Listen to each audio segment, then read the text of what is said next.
Have you ever seen someone who looked like they had everything: the money, the status, the power, yet deep inside, they were falling apart? This is the story of a woman who had it all, lost it all, and found herself standing in the middle of a mechanic's garage, tears streaming down her face, whispering, "I lost everything." But what the mechanic said back to her would change her life forever. Her name was Aisha, a young CEO who built her company from scratch. She had been called the Iron Lady of the business world, a confident, decisive, and admired. She lived in a tall glass apartment overlooking the city lights, drove a luxury car, and wore clothes that announced her success before she ever said a word. People envied her. They thought she had no worries, no weaknesses. But behind those polished smiles at corporate meetings, Aisha was exhausted. Her company was drowning in debts after one risky expansion went wrong. Investors pulled out, lawsuits piled up,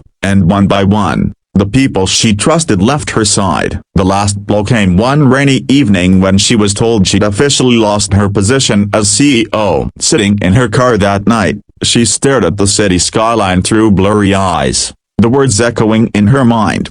"I lost everything." Her car broke down on the way home. It was almost ironical, like the universe itself wanted to remind her she couldn't control anything anymore. With no choice, she pushed the car to the side and walked toward a small mechanic's workshop, but only by a flickering bulb. Inside was an older man, hands blackened with grease, his overalls faded from years of work. "Evening, miss," he said calmly, looking up from under the hood of another car. "What happened?" Aisha forced the words out, her pride fighting with her pain. "My car broke down a broken bar, but it doesn't matter. I lost everything anyway." Her voice cracked. For the first time in years, she let the tears fall freely. The mechanic studied her, not with pity but with the eyes of someone who understood broken things because fixing them was his life's work. Slowly, he wiped his hands with the rag and walked closer. "No," he said quietly, almost like a father would to his child. "You didn't lose everything. You still have her." Aisha blinked in confusion. "Her? Who?" The man placed his grease-stained hand gently on his chest.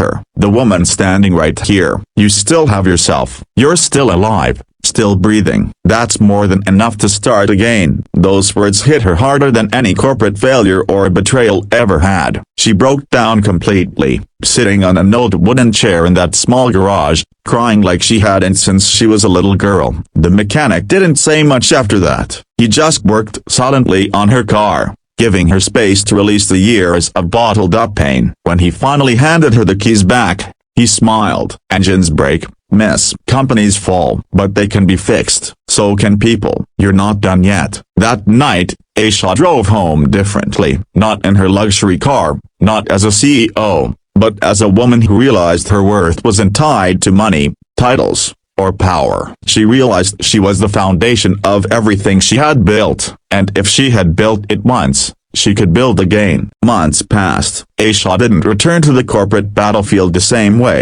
Instead, she started small again, humbler, wiser. She opened a consultancy firm that focused on helping struggling small businesses avoid the mistakes she once made. This time, she led not with an iron fist, but with compassion and experience. The world no longer called her the Iron Lady. They called her the woman who rebuilt. And in every speech, every interview, she always told the story of an aimless mechanic who reminded her of the most powerful truth: you are still here. You are still enough. You are still her. So when you feel like you've lost everything, remember these: sometimes what you think is the end is just life stripping away the layers, reminding you of who you really are. And as long as you still have yourself, you still have everything you need to start again.